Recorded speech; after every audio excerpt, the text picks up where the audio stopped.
Welcome to Democracy Now!, democracynow.org, the War and Peace Report. I'm Amy Goodman. Suffocating heat is gripping 3 continents as the summer's record-breaking temperatures continue to scorch large swaths of the United States, Asia, and Europe.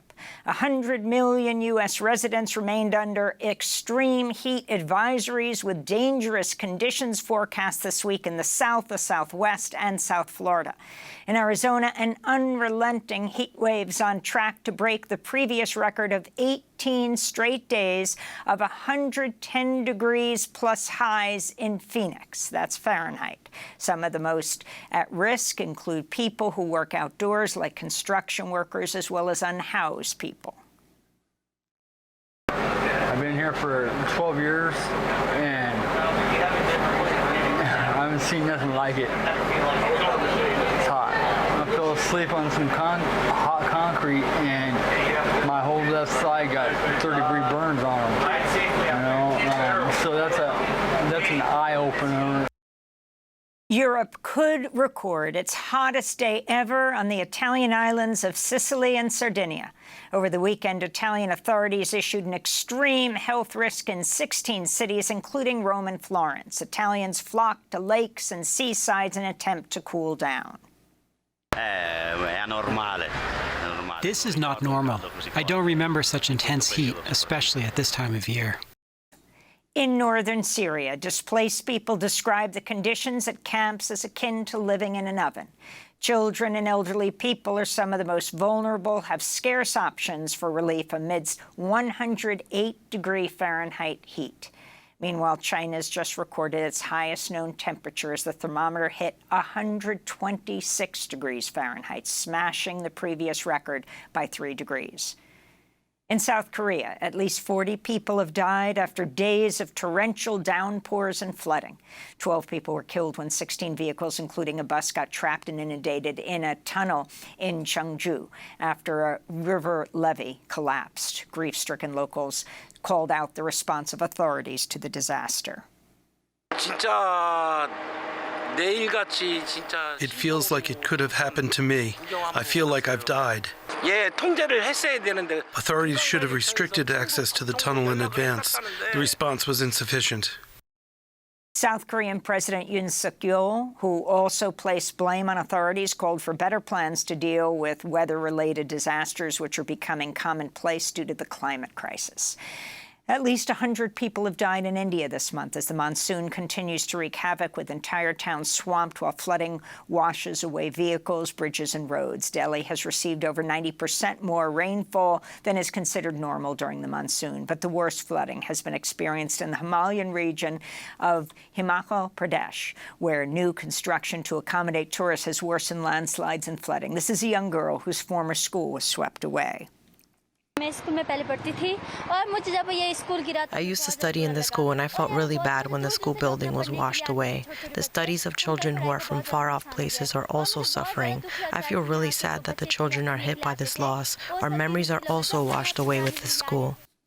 Here in the U.S., parts of the Northeast were pummeled with more rain over the weekend. In the Philadelphia suburbs of Bucks County, at least 5 people died after they were caught in flash flooding while in their car. At least 1,400 flights were canceled in the Northeast as of Sunday night. Meanwhile, thick smoke from hundreds of Canadian wildfires triggered air quality alerts across the Midwest, with Chicago, Minneapolis, and Milwaukee reporting unhealthy levels of air pollution. There are also warnings put out by the New York governor across the state.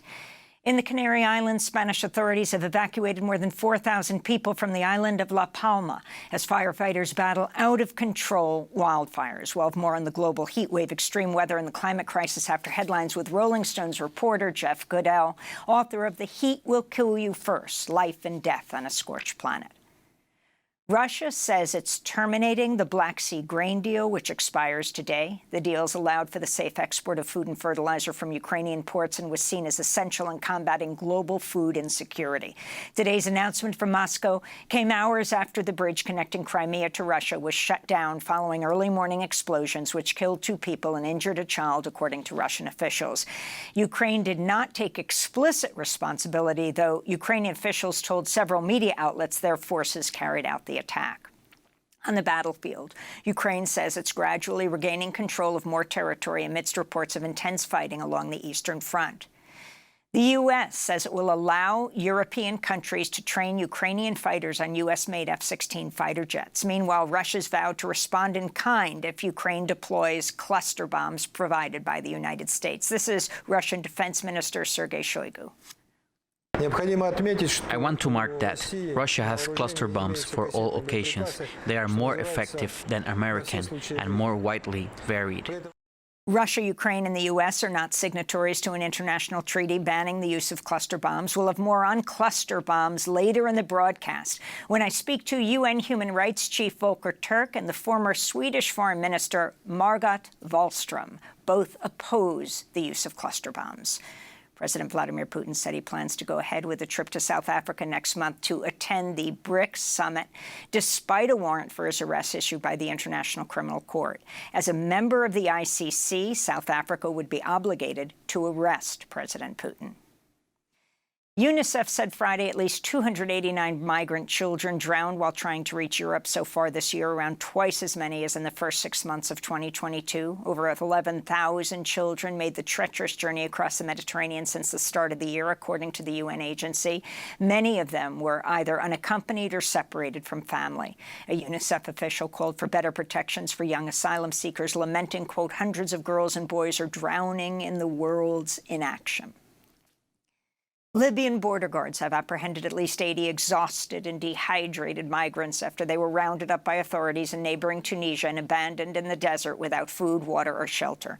The group was among hundreds of black African asylum seekers forcibly expelled from the city of Sfax in Tunisia's heavily militarized border with Libya. Refugees have faced abuse from authorities on both sides of the border, with accounts of rape and sexual assault. On Sunday, Tunisia's government signed a strategic partnership with the European Union, pledging to crack down on migrants attempting to cross the Mediterranean to seek asylum in Europe. The agreement comes after the European Commission said it was considering an aid package for Tunisia worth over $1 billion. In Mexico, authorities apprehended over 500 asylum seekers this weekend in the state of Veracruz as the Mexican government intensifies its crackdown on migrants attempting to reach the U.S. border. More than 200 people, including children, were found in an abandoned trailer, many of them with symptoms of severe dehydration. At least 6 people were arrested for their role in transporting the hundreds of migrants who are mostly from Central America and Cuba. Stricter immigration policies in Mexico and the U.S. have forced asylum seekers to rely on smugglers and take on deadly routes to reach the United States. In Mexico, a journalist was shot dead Saturday in the state of Guerrero. Nelson Matus was the director of a local news outlet that reported worsening violence in the region. Matus was gunned down while he sat in his car in the parking lot of a store in the city of Acapulco. He had survived 2 other assassination attempts, including one in 2019. Iran's morality police have resumed patrolling the streets for the first time since the death of 22-year-old Mahsa Amini in its custody in September.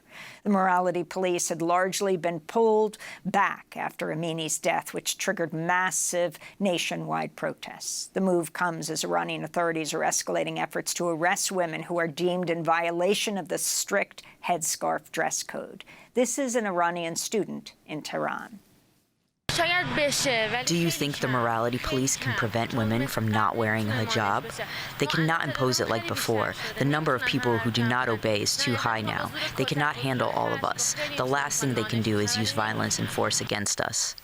Back in the United States, the Justice Department has opened an investigation into conditions at Atlanta area jails following the death of another prisoner. Fulton County officials say 19-year-old Noni Batiste Kosoko was found unresponsive in her cell in the Atlanta City Detention Center last Tuesday. She was arrested on a misdemeanor warrant and held without bond. This follows the death last year of 35-year-old LaShawn Thompson, a black man who was being held in the Fulton County Jail's psychiatric wing, where his family says he was eaten alive by insects and bed bugs in his cell. Assistant U.S. Attorney General Kristen Clark says the probe will look into reports of deplorable conditions in Fulton County jails, lack of access to medical and mental health care, and the use of excessive force by staff. In Washington, the House of Representatives approved a record-shattering military budget of $886 billion for the coming fiscal year. Lawmakers approved the National Defense Authorization Act Friday by a vote of 219 to 210, with all but 4 Democrats opposed. The legislation appears doomed in the Democratic-controlled Senate after Republicans included amendments barring the Pentagon from reimbursing the expenses of personnel who travel out of state to obtain an abortion. This is Democratic Congressmember Greg Stanton of Arizona. Today, nearly half of servicewomen no longer have access to abortion care. Many live hundreds of miles from the nearest provider. Access to abortion should not depend on where someone lives or where they are stationed. Defense Secretary Lloyd Austin rightly noted that the Dobbs decision would, quote, would interfere with the U.S. military's ability to recruit, retain, and maintain the readiness of a highly qualified force. Other amendments added by Republicans bar the Pentagon from paying for gender-affirming medical care and hormone therapy for transgender people and ban the display of LGBTQIA pride flags at military bases. House Republicans refused to allow a vote on an amendment by Democratic Congressmembers Mark Pocan and Barbara Lee that would have slashed $100 billion from the military budget. And the Education Department said Friday it's canceling $39 billion in federal student debt for over 800,000 borrowers. The plan will benefit those enrolled in income-driven repayment plans who would or should have qualified for relief after making monthly payments for 20 to 25 years, but did not because of oversight, errors, or shortcuts taken by loan servicers. The move, which has been in the works for at least the past year, comes 2 weeks after the Supreme Court struck down President Biden's student debt plan that would have eliminated $400 billion in student loans for some 40 million people.